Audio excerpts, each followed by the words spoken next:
State Epidemiology, how can I help you? You had a party this weekend and 40 people who attended are now ill? While we have all seen the large food recalls of contaminated food or the latest outbreak of foodborne illness on the news, we usually don't think getting sick can happen to us. However, roughly 48 million people in the United States come down with a foodborne illness each year.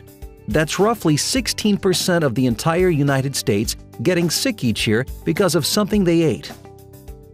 Foodborne illness is caused by consuming contaminated foods or beverages. Many different disease-causing microbes or pathogens can contaminate foods, so there are many different types of foodborne illnesses. Most foodborne diseases are infections caused by a variety of bacteria, viruses, and parasites. Other diseases are poisonings caused by harmful toxins or chemicals that have contaminated food. People have always gotten sick from food, but with our increased knowledge of pathogen transmission and our ability to determine the source of an illness, foodborne outbreaks are more readily recognized. Food can become contaminated in countless ways during its journey from farm to fork. However, most contamination falls into three general areas during the journey from farm to fork: during growing or pre-harvest, production or post-harvest, or final processing and handling before food is eaten or sold. When food is being grown on a farm, it may be irrigated with water unknowingly contaminated with animal waste that ran into the lake that's used for irrigation. This food is contaminated during the growing process. For foods of animal origin, contamination with disease-causing bacteria may occur at the time of slaughter or shortly thereafter. That's when bacteria in the animal's intestinal tract, such as Salmonella, can get on the surface of the product. Harmful bacteria, such as Salmonella, often colonize the intestinal tract of an animal and in turn get on the animal's skin or feathers. When the animal is slaughtered, these bacteria can contaminate the surface of the raw meat or poultry. Foods such as deli meat and hot dogs can also be contaminated in factories by microorganisms such as Listeria, which can live in the factory environment. The third common cause of food contamination occurs as a result of how food is handled before being served or purchased.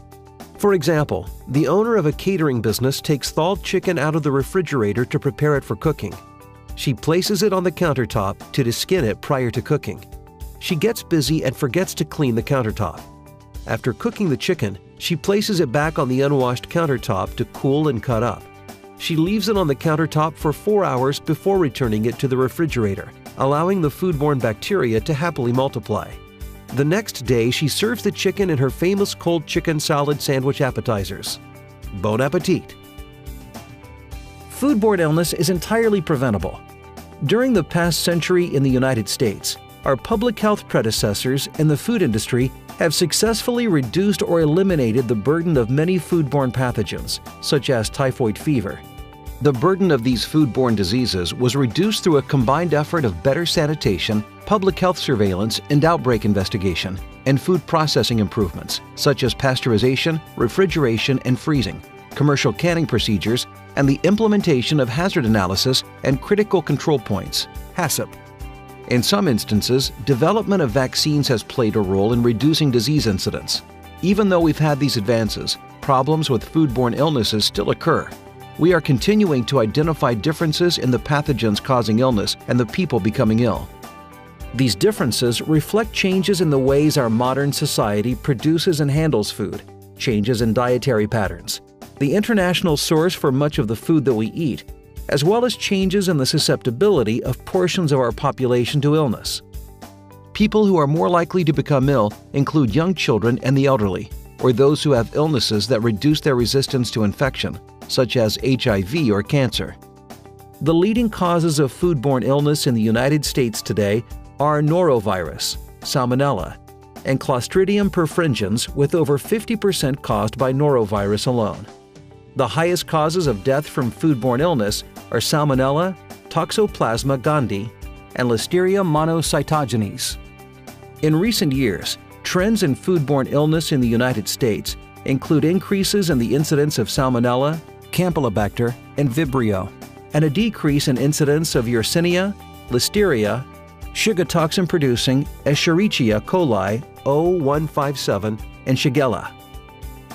In addition to the health burden, the financial burden of the individual and industry can be heavily impacted as a result of a foodborne illness or outbreak. Financial implications to an individual may include lost wages or job, medical care costs, and an ongoing physical disability. Foodborne outbreaks can have devastating financial impacts on the industry, including cost to recall contaminated food, reduced consumer demand for the implicated product or brand, cost to implement food safety process improvements, potential lawsuits, imposed fines by government regulators, and marketing efforts to drive improvement of consumer product or brand perceptions after an outbreak. In the face of a potential foodborne outbreak, public health investigators hold a difficult position. When a foodborne outbreak is detected, the public must be rapidly informed to reduce potential morbidity and mortality. However, public health workers must realize that this critical objective is not without consequences, and that accurate empirical evidence must be obtained and followed prior to any public announcement, as some of your fellow citizens' livelihoods will inevitably be negatively impacted. I still don't fully understand how hundreds of people can become ill from a single food source. Has our food production system changed that much? Today, our food production system is global in scale and vastly complex. But let's go back in time to gain a better understanding of how the human food production system has evolved and how large multi-state foodborne outbreaks can occur. The first evidence of human food production emerges during the Neolithic era around 9500 BC. Prior to then, humans are thought not to have used agriculture, but were hunter-gatherers, sharing limited amounts of food among small, geographically dispersed groups. With the advent of agriculture, food was available in sufficient quantities to sustain human settlements. However, as these settlements grew, so did the potential threat of disease transmission from interaction among humans, increases in human waste, and an ever-growing need for more livestock. Undoubtedly, many of these diseases were foodborne pathogens. During the following centuries, agriculture improvements allowed for an increase in the scale of the food system, and it was the Industrial Revolution that brought about a whole new food production paradigm. One of the key elements in this new model was transportation. Investments in railroads and canals made it faster and more efficient to move food from the field to a central processing facility. As a result, food grown out in the Great Plains of the United States could be shipped to Chicago or New York for processing and then out to the populous retail markets before spoilage. While the new food production model reduced financial costs for producers and consumers alike, it also increased the risk for foodborne illness. If food was contaminated in the central processing facility, for example through poor sanitation practices, that food was now reaching many more people. The mechanical, technological, and biological advances realized in the past 100 years have allowed a regional and then national-wide food production system to rapidly expand into an intertwined global food market. Today, consumers experience in their local grocery store relatively cheap, fresh products from around the world to allow for year-round availability. In addition, grocery stores in the United States have undergone a transformation in the number of items they offer to consumers.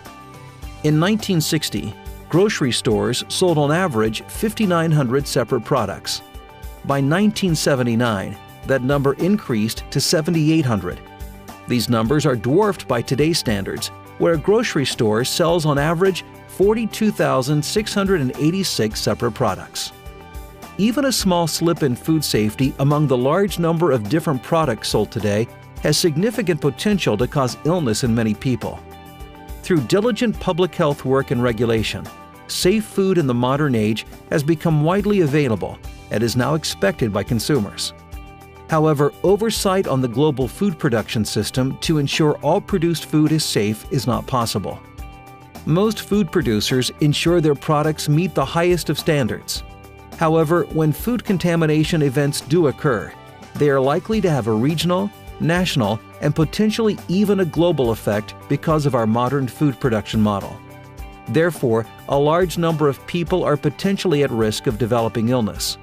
While egregious food contamination is readily identified by public health surveillance systems, low-level food contamination is difficult to detect due to fewer people becoming ill across a wide food distribution area.